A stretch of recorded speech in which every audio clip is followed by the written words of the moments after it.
What's this one?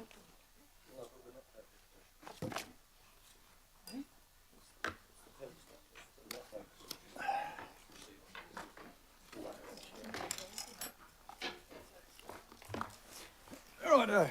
The next one is the shareholder comments on the Port of Auckland Limited draft statement of corporate intent. It's good the port has gone from a not-for-profit to a profit maker, and they'll make us even more in the future. Mr. Councillor Darby, would you like to speak about this at all? I'll move this and you can second it if you like. All right.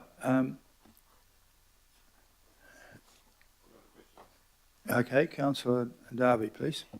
Thanks, and thanks, Chris and Alistair, on this. Hey, just in terms of the SOI, and I've just lost my page right now, but we wrote to them saying that we expect improved financial return to the shareholder, and they came back, and I should bring my page up. They talk about improved profitability and financial returns to the council as a group. Okay, that's how it shows up in the balance sheet.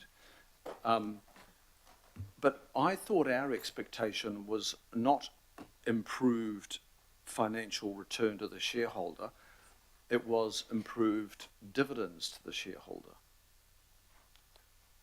Can you just explain to me here, it's about the semantics here, but it's important. Are we expecting greater profitability, which will be showing up as greater dividends, or are we just expecting greater profitability? And through the chair, my understanding, and I'd need to pull up the exact language, but it was the discussions around the LTP were around improved underlying in profit, and that's what was asked to be reflected in the SCI, and it has been. Having said that, dividends have also increased over previous SCI. The LTP is based on receiving improved dividends, so I think that Councillor Darby has a very good point here. We have put in the LTP additional funds coming into the council from Ports of Auckland, not accruing additional profits into Ports of Auckland to sit there. So I think Councillor Darby's point is...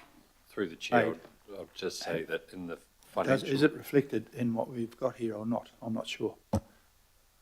Yeah, through the chair, in the financial deliverables table of the statement of corporate intent, it outlines the dividends that they're forecasting to provide Auckland Council, which increased from $35 million in the 24 financial year to $60 million in the 27 financial year, which is in line with what is included in the LTP. Okay, I get that, but you know, the wording is not, in my view, is not accurate, because profits remain with the business entity. Profits stay there. Profits don't come to us. Profits stay there. Dividends come to us. And I'm just wondering about the accuracy of the words. It's if an accountant looked at that, they'd go, what the hell's going on? So I'm wondering if it really does need to be tidied up. So one of the comments that we're proposing to go back to them on is to provide context and clarity around the financial information, because the financial information on page 8 is not particularly clear absent that context and a bit more clarity. So they've agreed to provide that. So I think what we could do is we could go back to them, because we are going to make that comment. That's what we're proposing to do. The comments that we're proposing are set out in the report.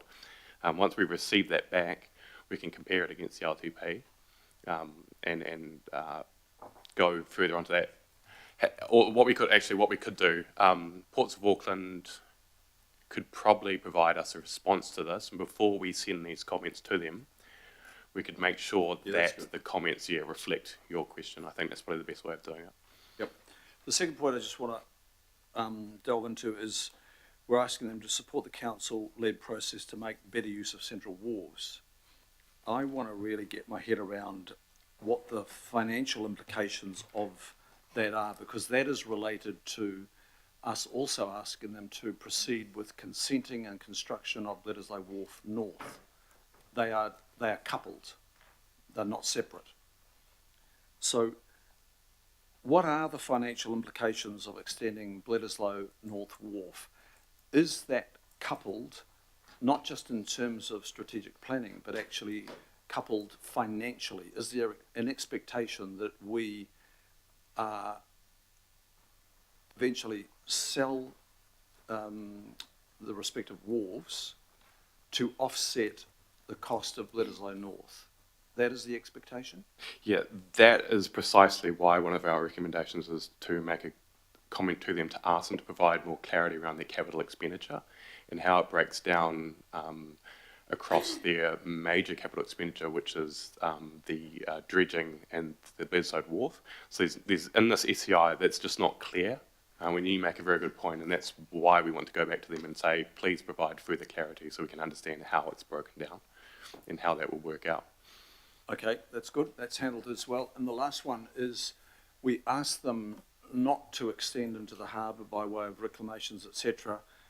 But we do also know that Bledisloe North Wharf is an extension, even though it's not a reclamation, it's pier structures.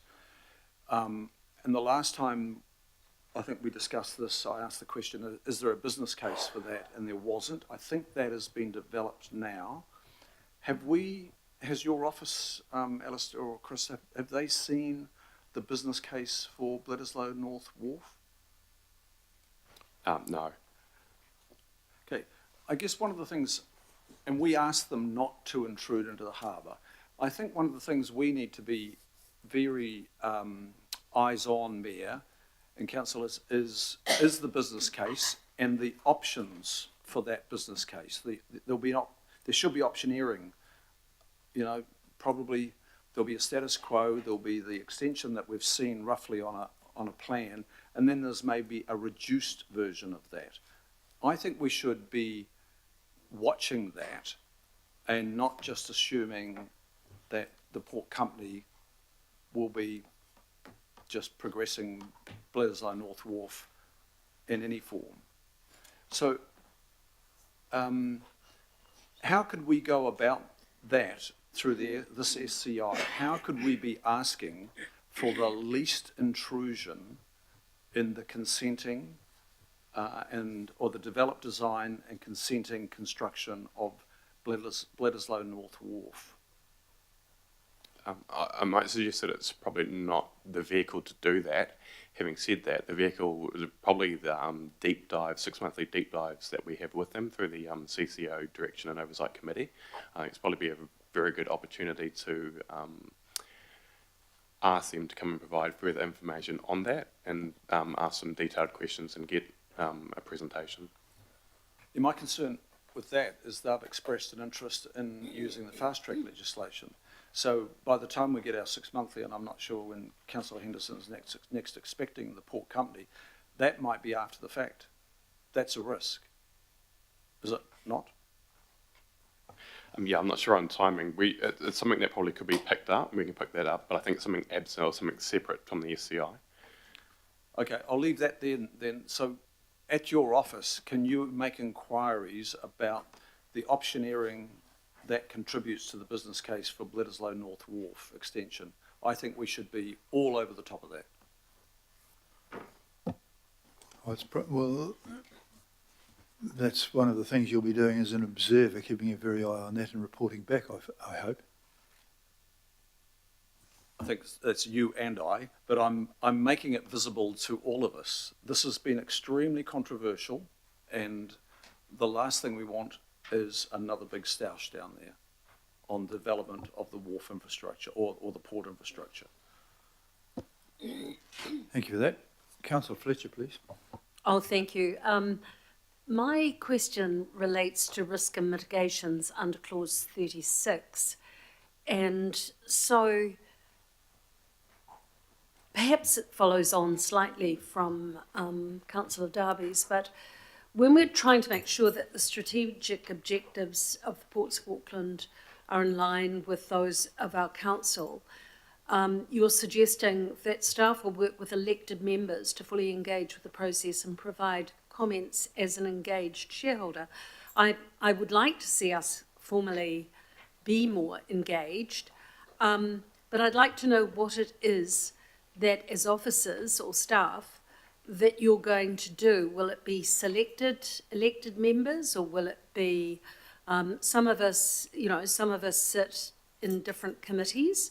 But I think it is a very important issue in terms of revenue for the Auckland Council that all of the members of the governing body are engaged shareholders and taking an interest in this. So I'd like to know what staff are specifically proposing by way of scrutiny in this situation. I don't want to get into too much of a deep dive on individual issues, but more generally.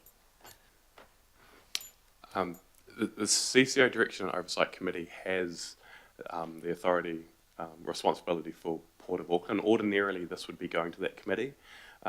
Due to deadlines, we brought it to governing body. So that committee has responsibility and oversight of Port of Auckland. They have as I mentioned, they have 6 monthly deep dives and also quarterly reports from Port of Auckland. As it relates specifically to the SCI, the engagement with elected members has been through the Mayor's office, and it heads up to Councillor Darby as lead councillor. What we are looking at how we engage and monitor Port of Auckland going forward. There's a piece of work on how we pull that together, and I will absolutely include engagement with elected members in that piece of work, because at the moment I think there's probably a little bit of a disconnect between all the information that comes in from Port of Auckland and where it goes to. So there's efforts to improve that.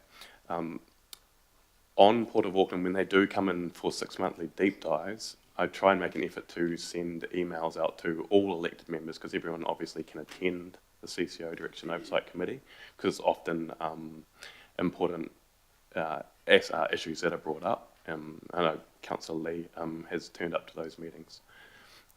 Well, I guess I'll look to the Mayor, but I feel in terms of the financial sustainability of Auckland, the port is really important, and it should be a matter for all councillors. And I would hate, I'm not a member of the CCO committee, but I'm vitally interested in the performance of the port and the revenue, by way of dividends that it might bring. I would just hope that staff can be mindful of the fact that it is of interest to a wider group, and that we do act as an engaged, collectively, an engaged shareholder. Yeah. Councillor Turner, please. Thank you, Mr. Mayor. I must admit that I haven't read through this. There's a bunch of stuff that I have read through, but I can't do it all. I thought that the ports of Auckland had been nicely put to bed and were performing marvellously and giving us money, which is what you say, Mr. Mayor, we want. And I'm sitting here being told as shareholders, notwithstanding what Councillor Darby said about actually expansion of a physical asset or something, but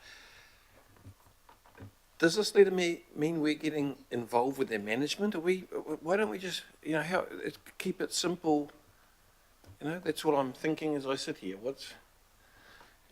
Possibly to answer that, on Monday I'm having my bi-monthly meeting with the Chair and Chief Executive, and I'll raise the points that Councillor Darby has raised, and I'll reiterate that when they make more money, I want it.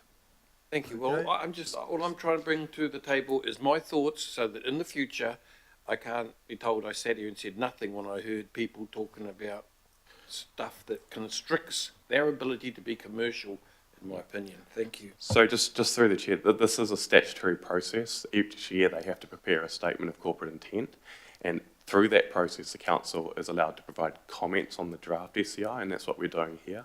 The comments are at a very high level, asking for a bit more information about the information they are going to provide us. And I've spoken to Ports of Auckland about these comments, and they seem to have no objection to these comments that we're proposing in the report.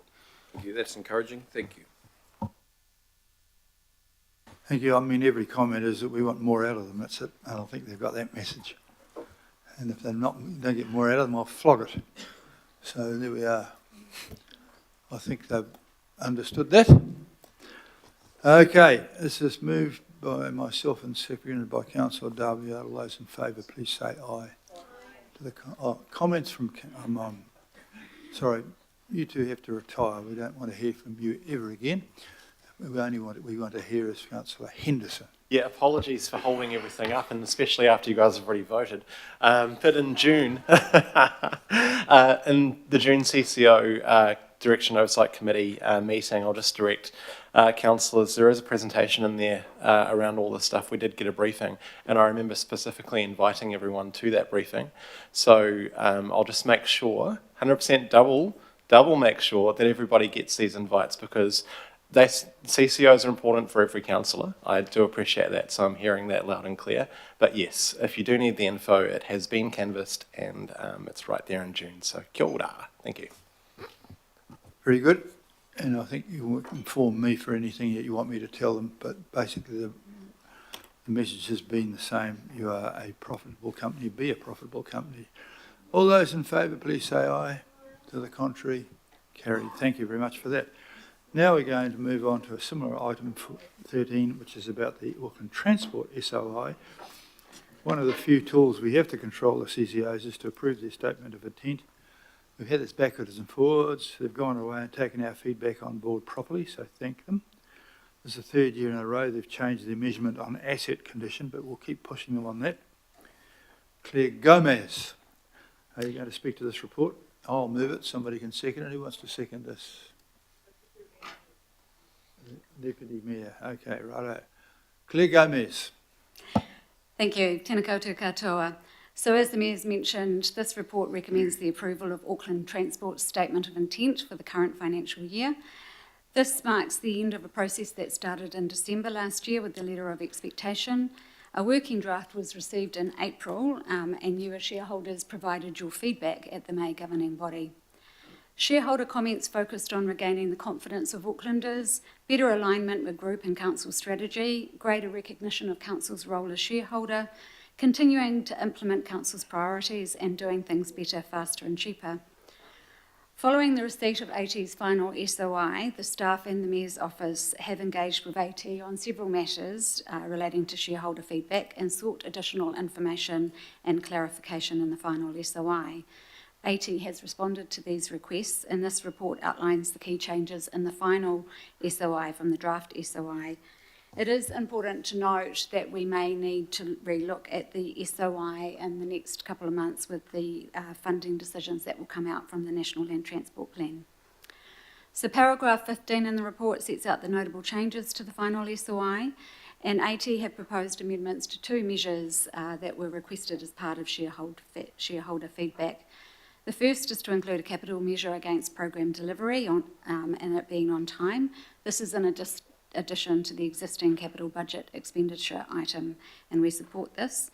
The second measure requested was one that allowed us to assess the number of bus priority and vehicle kilometres delivered. AT have responded with a measure that measures kilometres of bus priority implemented, including special vehicle lanes and dynamic lanes. This reflects funding and council's priorities in the Letter of Expectation, so we also support that amendment. One other change is that Auckland Transport have moved away from reporting on the proportion of critical assets in poor condition, and this is discussed in paragraph 20. This is a key measure for the council. The Audit and Risk Committee is particularly interested in the state of our critical assets, and critical assets is defined by Audit New Zealand as those with a high consequence of failure, and they should be formally identified in any asset management system. Because they are important to the network, they should have special consideration and we should keep track of them. So identifying critical assets is something that is important to us. The current proposed mechanism is the proportion of key assets in moderate or better condition. I note that in the last SOI, critical assets were defined the same way as they are as key assets in this.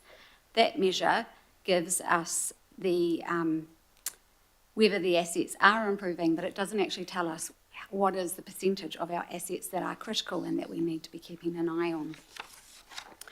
So for that reason, we suggest that they should continue to report on this measure. They can keep the measure that they've proposed, but we would like the previous measure reinstated.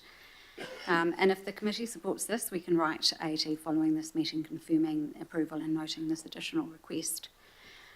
Just to note also that we are proposing to schedule a workshop to discuss AT's proposed 10-year strategic objective review, and we will come back to you on that matter. So as noted, the report recommends approval of AT's statement of intent, and I'm happy to answer any questions. Thank you. I have a question from Councillor Baker.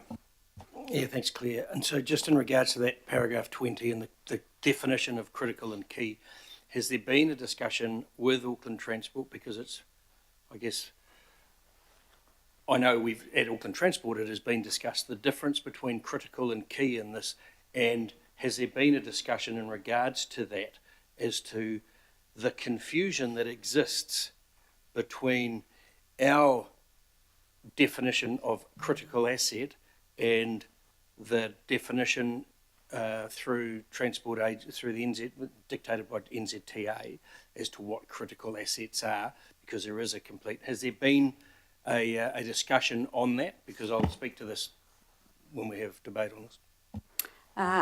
Yes, I did discuss the matter with them, and I do understand that there is a definition matter, but as I say in the report, I don't think it's clear in the SOI as to why they have moved away from providing us with a measure on critical assets up to their definition. And it is difficult for council to get kind of an understanding of that. I think we do need to seek further clarification. I do think we also need to signal that we need a measure that's reliable and year on year that allows us to understand what is the percentage of critical assets that we have. So I'm happy to have further dialogue with them on that, but at this stage it was very unclear and I didn't get a lot of feedback on it. So would it be better if we were getting in terms of what the information we get, would it be better for us to be focusing our attention on the things that are key, are critical in terms of how you look at it? So roads, bridges, public transport stations and other infrastructure, as opposed to road signs, traffic lights and other things which are captured under the critical asset but are anything but, and actually have the ability to skew the data that we get back because of the condition they are in. So wouldn't it be better to actually focus in on the things that are important, renewals and maintenance and potholes and roads and stations and things? I agree with you, but as I've noted, the previous SOI defined critical assets exactly the same way as the key assets are defined in this. So there is no difference in the definition provided between the two SOIs. And we still need to know the percentage, the number of critical assets that we've actually got and whether that is improving. This measure tells us, the measure that is proposed, tells us the proportion of key assets that are in moderate or better condition. And that's an equally valid measure, but it does not tell us what percentage we've got that are actually at critical or at failure. And that is what we are seeking. Okay, I'll reserve my right to speak in the debate on that.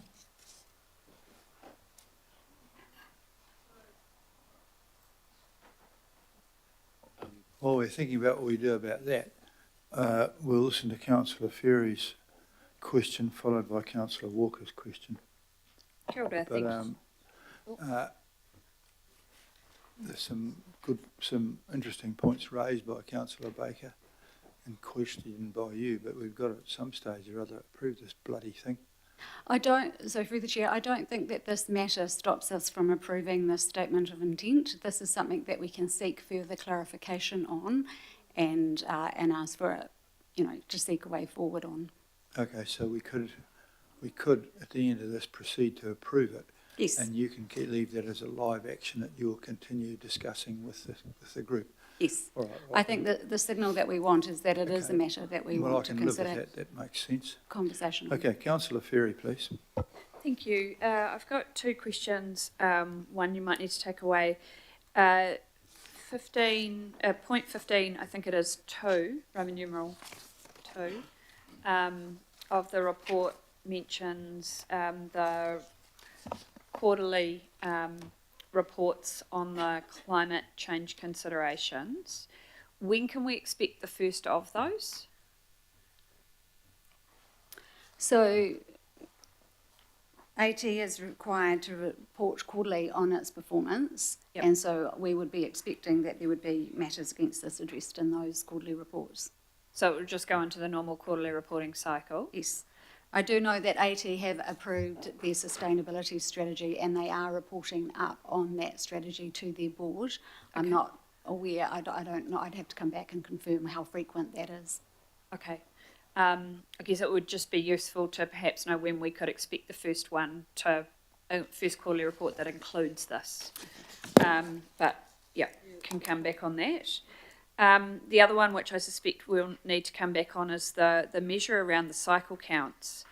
I just am a bit concerned that in some cases we've got counters where sections are, for example, closed off for a period of time, and I just wondered how they deal with that in terms of the measurements, because that will, yeah, there was a particular, Te Wero Bridge was a particular one that I was thinking of at the time, reading through the list. It's like, well, you know, do we shift the counter? Do we acknowledge that that one's out of service for a while? How is that dealt with in terms of providing some consistency across the measure? Thanks. Thank you. We'll come back to you on that one. Councillor Walker, please. I've just got a question, just want to clarify whether we measure this or not. And it's not under fare box recovery, and that's around fare evasion. So do we have any measure on that? Do we know what we're losing? And the reason I mention it is people bring to my attention that in some areas it's pretty significant. We don't have a measure on that, but I know that the AT board do consider that.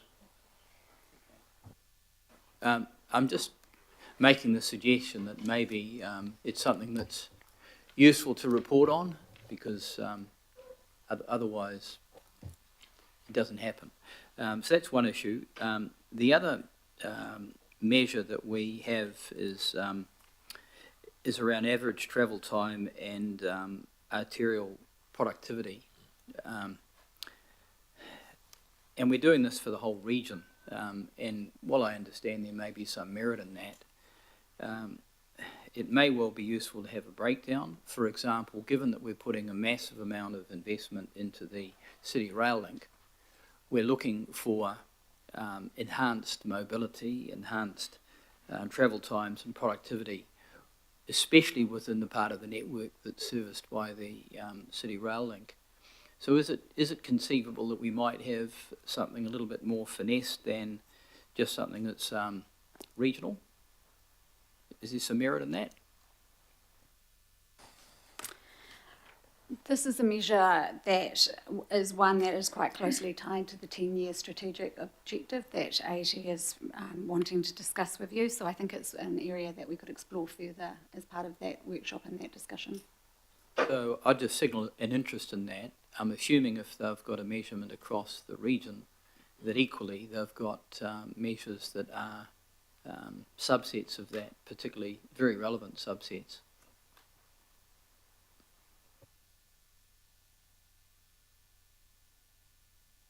Appears to be the end of the questions, so it's moved and seconded. Has been moved and seconded? Yes, it has. All those in favour, please. No, my humble apologies. Councillor Baker has a comment, please. Righto, you two, step back, please. To be followed by comments from Councillor Baker, followed by comments from Councillor Lee. Sorry about that, gentlemen. My comments just in regards to the conversation that Claire and I were having in the definition of critical and key. And why Auckland Transport has requested that this change is that currently, because of the definitions we have, we consider things like road signs and traffic lights and other things that we have in our network by the thousands, which are generally in really good condition. We are considering them in that metrics alongside the things that are ultimately important to us and to the ratepayers of Auckland. That is our roads, they are our stations where our trains and buses run out of, they are our bridges. And so we are muddying the water by trying to create this overarching critical thing and sticking to it. It might have been in the last SOI, but Auckland Transport have recognised that actually those things muddy the water when they are reporting to us. And so they are saying, let us report on the things that are key to us. The roads, the bridges, the stations. They're the things that enable people to get happy or unhappy when you've got potholes and things like that. So I actually don't support the sticking with critical. I think we should just accept that we need to funnel back and focus completely on those things that are key and not the things that aren't. Don't let those really good stats, I guess, muddy the water.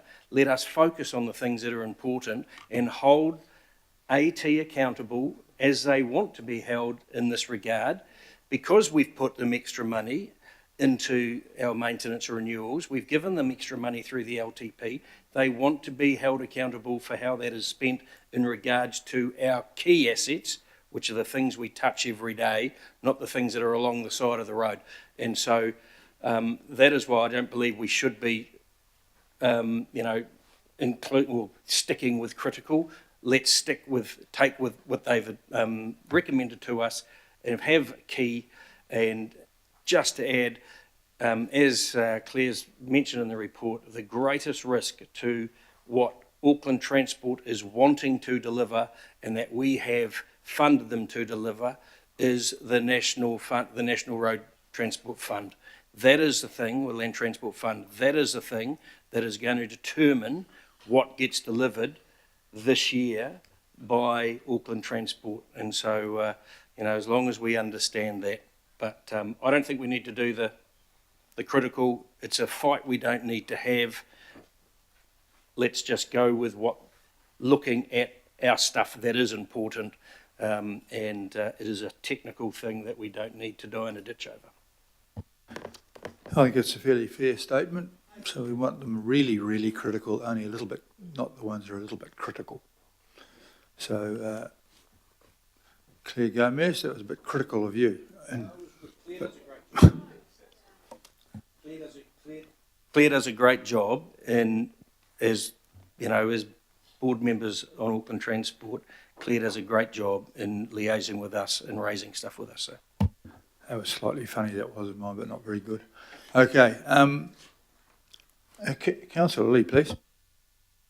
Yes, I'll be brief. Everyone would be aware that the Deputy Prime Minister has introduced legislation into Parliament calling for the disbandment of Auckland Transport and its responsibilities transferred back to the direct control of Auckland Council. I'm not sure how far this will go, but obviously, following on from the Mayor's statements, there is some momentum for this. Mr. Peters has made a statement saying that AT has failed, and it was an experiment that has failed, and I think most people would agree with this. He also is working on the assumption that transferring AT directly back to Auckland Council would suggest that Auckland Council has a better way, a clearer idea on how transport should be administered in Auckland. And the latter assumption is something that we need to focus on, because at this stage, I have some sympathy for AT directors and AT management who will be kind of somewhat bewildered about why and how they are doing things differently from what Auckland Council wants them to do. From this document and from the numerous briefings and interactions we've had with AT, I think they would be bemused to discover that there is a significant difference in the approach of AT and Auckland Council. There needs to be, actually, because the first statement by Mr. Peters is correct. Auckland Transport has failed. It behoves us, it's our responsibility to come up and focus on a much better way of administering transport, more cost effective and better focus on public outcomes and on real metrics to demonstrate success or failure, which we don't really have right now.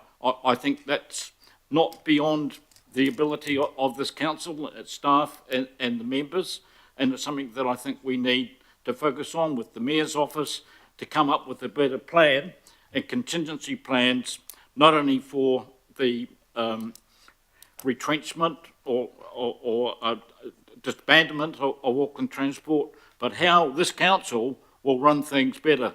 We certainly can run things better. The public would understand that, but we need to come up with something more tangible than what we've been giving AT for the last, 14 years. Thank you.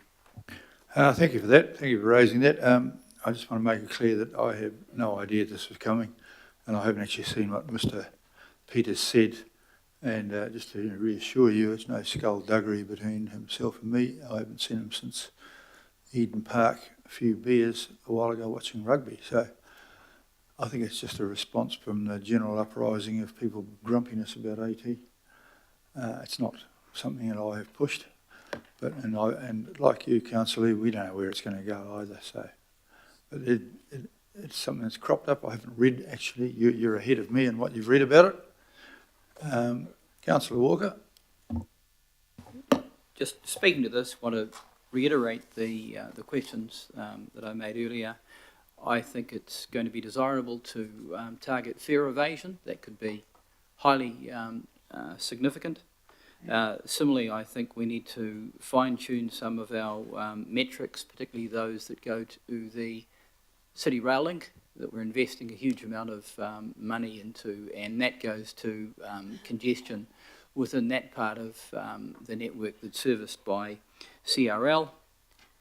And I'd certainly like to see more metrics that go to the implementation of intelligent transport systems, and currently they're rather vague, and we could make significant improvements there. Thank you.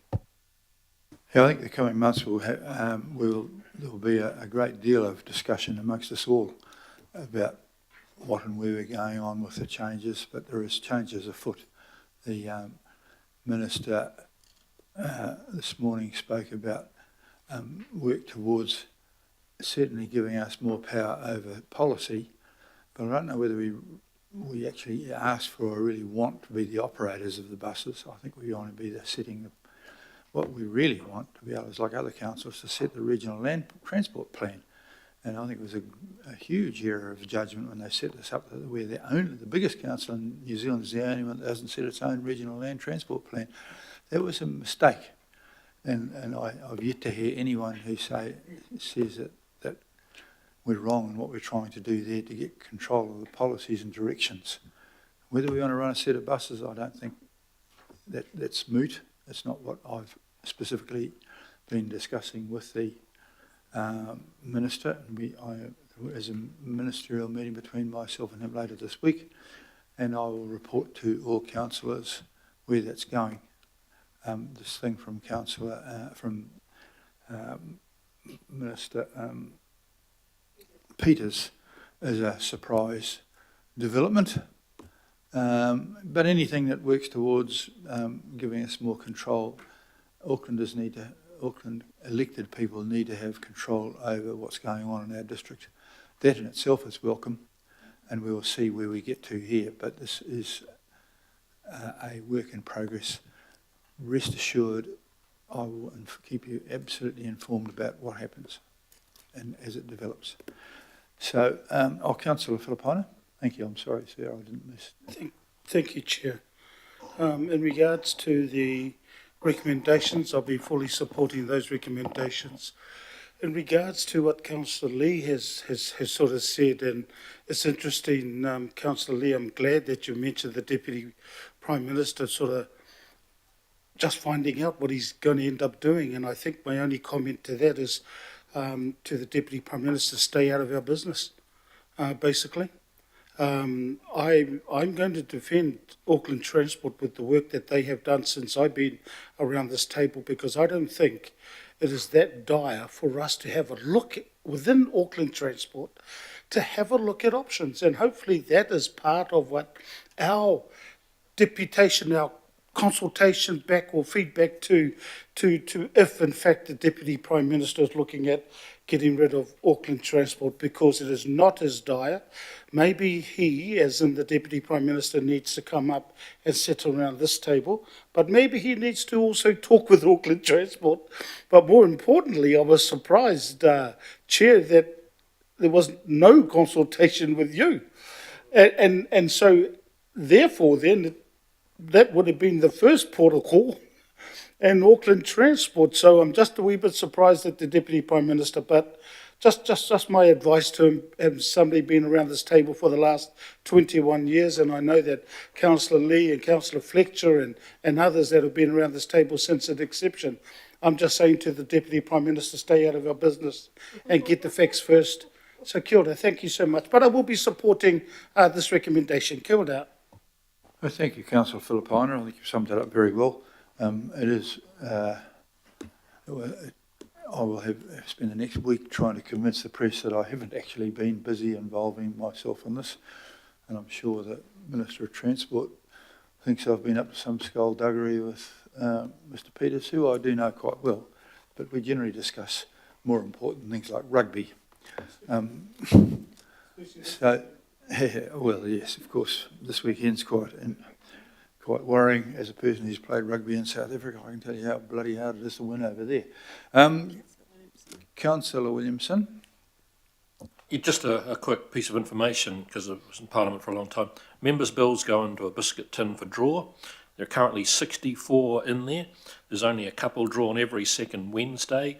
Others will be added. It's a very low risk of it being drawn.